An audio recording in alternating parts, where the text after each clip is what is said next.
పెళ్లైన 45 రోజులకే నవవధువు ఆత్మహత్య చేసుకున్న ఘటన విశాఖలో జరిగింది. లేడీస్ హాస్టల్ నడుపుతున్న సోమేశ్వరరావుతో తేజశ్రీకి నెలన్నర క్రితం వివాహం జరిగింది. సోమేశ్వరరావు అమ్మాయిలతో సంబంధాలు పెట్టుకున్నట్టుగా భార్య గమనించింది. భర్త అక్రమ సంబంధాల గురించి తేజశ్రీ సోమేశ్వరరావును నిలదీసింది. దీంతో ఆగ్రహానికి గురైన సోమేశ్వరరావు ఆమెను శారీరకంగా మానసికంగా వేధించాడు. వేధింపులు తట్టుకోలేక ఉరేసుకుని ఆత్మహత్య చేసుకుంది. సమాచారం అందుకున్న పోలీసులు ఘటనా స్థలానికి చేరుకున్న మృతదేహాన్ని పోస్టుమార్టం నిమిత్తం ఆసుపత్రికి తరలించారు. సోమేశ్వరరావుపై కేసు నమోదు చేసి రిమాండ్కు తరలించారు.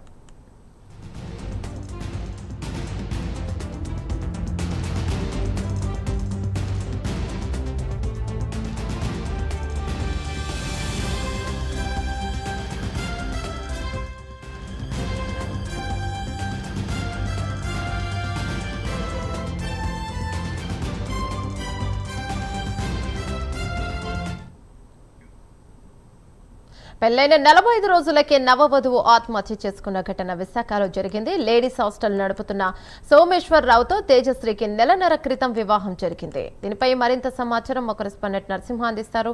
నరసింహ, చెప్పండి, అసలు ఏం జరిగింది? యమునా విశాఖలోని విషాదం నెలకొందని చెప్పవచ్చు.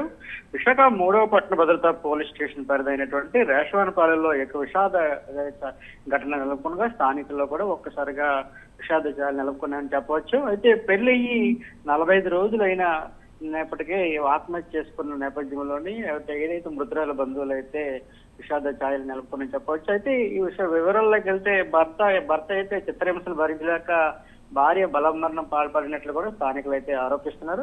అయితే 3వ పట్టణ భద్రతా పోలీస్ స్టేషన్ పరిధిలో రేసవానపాలెంలో అయితే నివాసం ఉంటున్నట్టు ఈ కొత్త జంట నివాసం ఉంటున్నారని చెప్తున్నారు. అయితే శ్రీకాకుళం చెందినటువంటి రొప్ప సోమేశ్వరరావు తేజశ్రీకి నెలన్నర క్రితము వివాహం అయింది. అయితే కొంతకాలంగా నగరంలో లేడీస్ హాస్టల్ నడుపుకుంటున్నటువంటి సోమేశ్వరరావు అయితే ఆ మహిళలతో సంబంధాలు ఉన్నాయంటూ స్థానికులు కూడా అటు మృతురాలి ఏవైతే భార్య ఉన్నారో భార్య యొక్క బంధువులు కూడా ఆరోపిస్తున్నారు. అయితే భార్య తేజశ్రీ పలుమార్లు కూడా మహిళలతో మాట్లాడొద్దంటూ కూడా హెచ్చరించారని కూడా తెలుపుతున్నారు. అయితే దీంతో భార్యపై కూడా చిత్రహింసలు చేసేవాడని కూడా అటు స్థానికులు అయితే మృతురాల బంధువులు కూడా అంటున్నారు. అయితే ఈ నేపథ్యంలో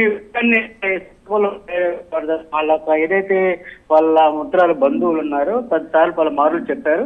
అయితే నూతన కాపురం అయినప్పటికీ కూడా సర్దుకుపోవాలని కూడా ఆమె యొక్క తల్లిదండ్రులు కూడా చెప్తున్న పరిస్థితి అయితే నెలకొంది. అయితే చాలా మార్లు సర్ది చెప్పారని కూడా చెప్తున్నారు. అయితే ఏదైతే ముద్రాలు కొంచెం సెన్సిటివ్ మైండ్ అయితే మృదు స్వభావిక కనుక మృతి చెందినట్లు కూడా భావిస్తున్నారు.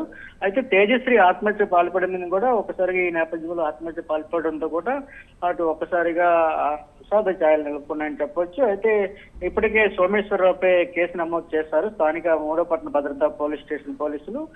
దీనికి విచారణ కొనసాగుతుంది. Thank you Narasimha.